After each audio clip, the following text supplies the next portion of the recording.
Are there any questions that you want to ask Mummy? Or is there anything you want to learn or know from me in regards to who we are, or about history, or about whakapapa, or we'll see how we go and me knowing the answers.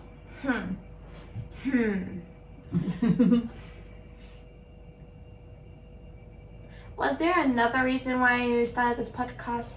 Yeah, so you are the biggest reason why, because I'm raising you urban. So you're being raised in Tāmaki Makaurau, and you've lived here literally your whole life.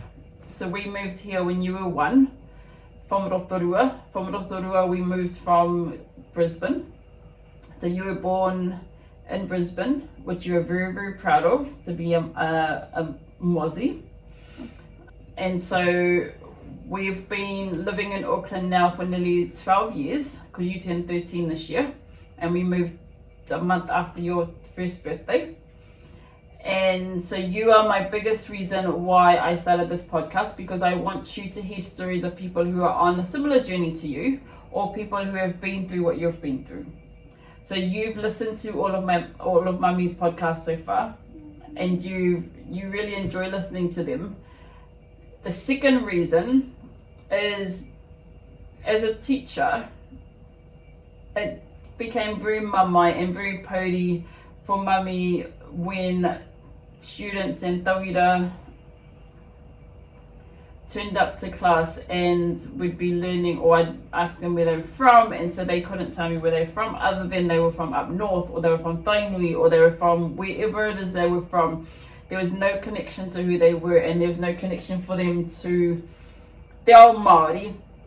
And so that became very mamai for Mummy, because for Mummy, I was brought up knowing who I was my whole life. Kui and Kōrero, so Nanny Nancy's parents, always came and visited us. Or I would go there because I was named after her. And you were you were the favorite child for your kui. Yes, I was the spoiled one, which Auntie Baba likes to put. Yeah, so the students I teach, which is part of my job and part of my role, is I try to get them passionate about Te Ao Māori, and I encourage them to know who they are as Māori. So they're the second reason. And the third reason is because I feel like these stories are important. That people need an avenue or platform to share these stories of how they were disconnected, their reasons why they were disconnected, and about their journeys of finding who they are as Māori.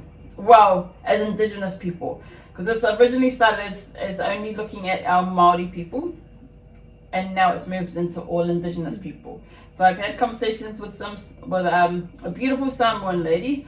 I've had conversations with people who are Māori and Tongan. I've had conversations with Māori and Cook Islands. And then recently I had an amazing and beautiful conversation with Tabani, who's from Zimbabwe. And he's a saxophone player. He is a saxophone player, and he is an amazing saxophone player. Bit of a long answer, but hopefully that answers your Patai. I've got another one. What was the reason why you started teaching?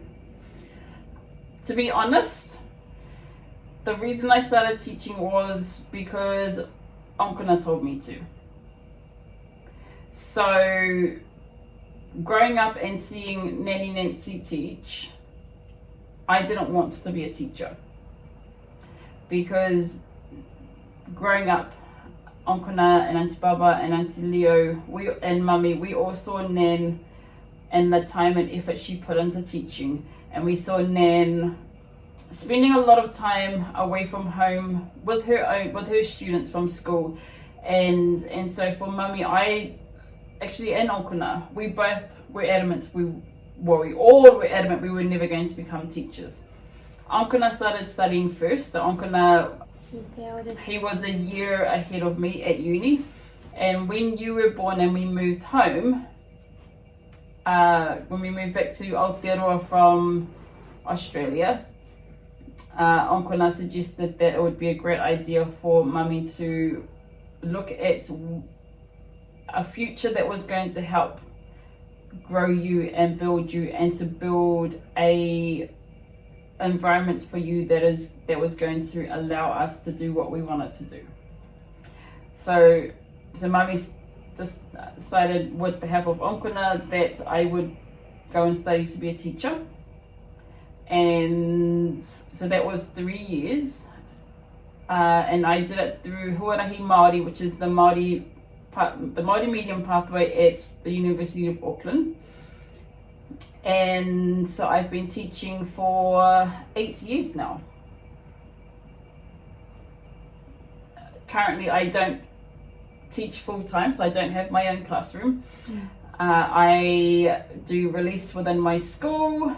I oversee Te Ao Māori within my school, and I've overseen Te Ao Māori for the last, I want to say 4 years, within 3 different schools that I've taught at. 4 or 5 years. And then I also oversee Ngā Toi, which is the arts within my school. And I also am a beginning teacher mentor. And I also, once we're out of the red light setting, or once we move down lighting systems, I'll be having all our tauira Māori, all our Māori students within our school once a week to share my passion and to get them passionate about being Māori. So, short answer to your question is because Onkuna told me to, but also it was to build a better future for you.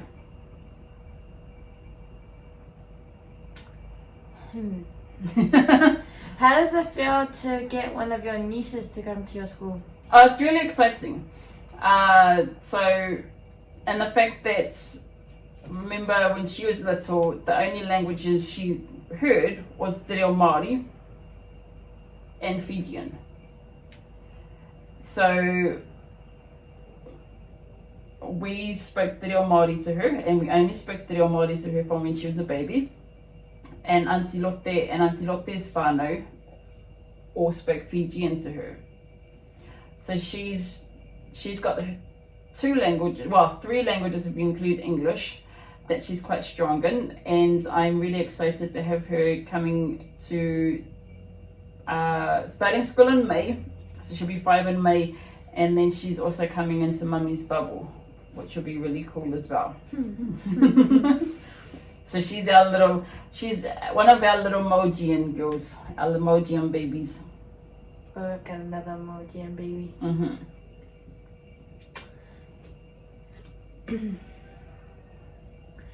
Did you always what was your dream job when you wanted to grow up and when you were little? So I always wanted to be a flight attendant or to work at a travel agency. And so Te Ao Māori wasn't even on my radar. And like I've said in a lot of these podcasts, me finding who I am as Māori and being proud of who I am as Māori only came recently. As much as Mummy was raised with koko or with korokoro and kuikui, I didn't really want anything to do with being Māori as much as I spoke Te Reo Māori fluently. And so it's been a journey of finding who I am. And so I wanted to be a flight attendant or to work at a travel agency because of Nanny Trish. So Nanny Trish, she worked at a travel agency and she travelled the world. And so one of Mummy's biggest goals or biggest dreams was to travel the world a lot, which I'm still going to do. And it's been really cool going to different places around the world. But that was what I wanted to be when I was growing up. I like how when we did our vision board, I liked how you still had that dream from when you were little, because you said that you wanted to travel the world. Yeah. On your vision board. Yeah. There's a lot of things on that vision board that I want to do and that are coming to pass, because you've achieved a few on yours as well. Anything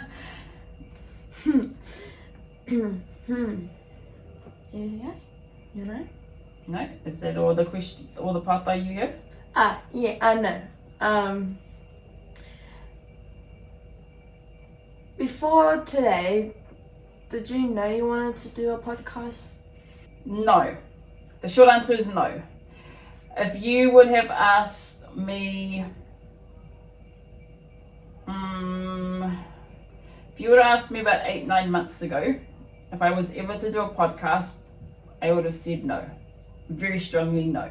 Because there's a lack of confidence in myself. There was a lot of unpleasant thoughts about myself. There were a lot of areas in my life where I wasn't happy. And looking at myself and things like that. All internal stuff that had nothing to do with anyone else.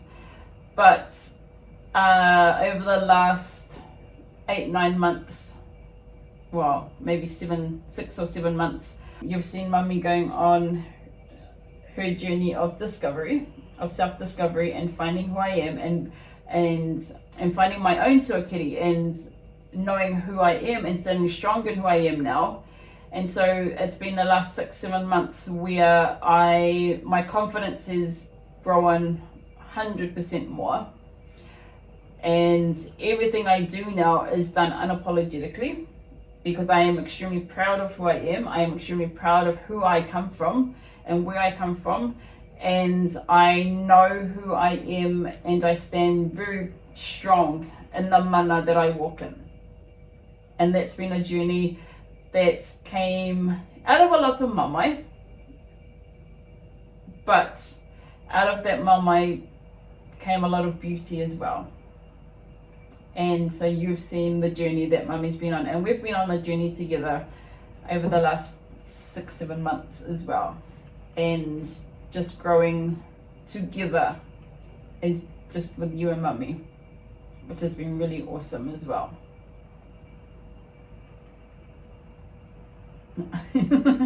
Any other questions?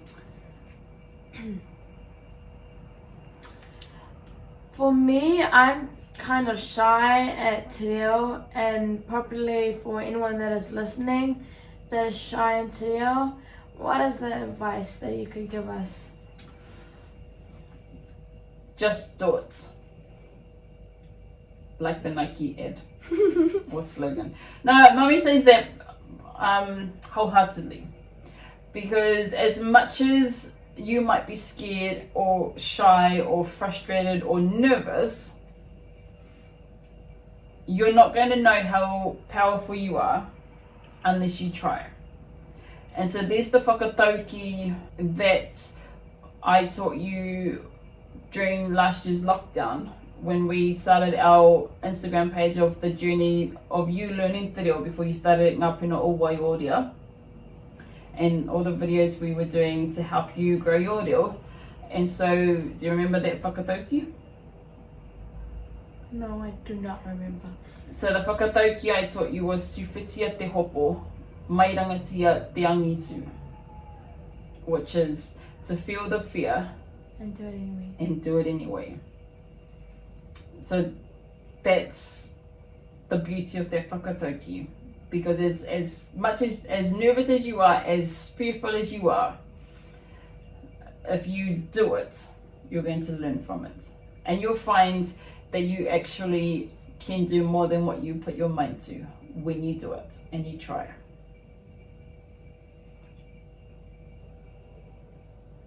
Any other patai? No, but I just figured it out. Mm-hmm. If I say no, then when we finish this conversation, I'll go, no, I can't. Yes, that always happens. That always happens. It happens to everybody.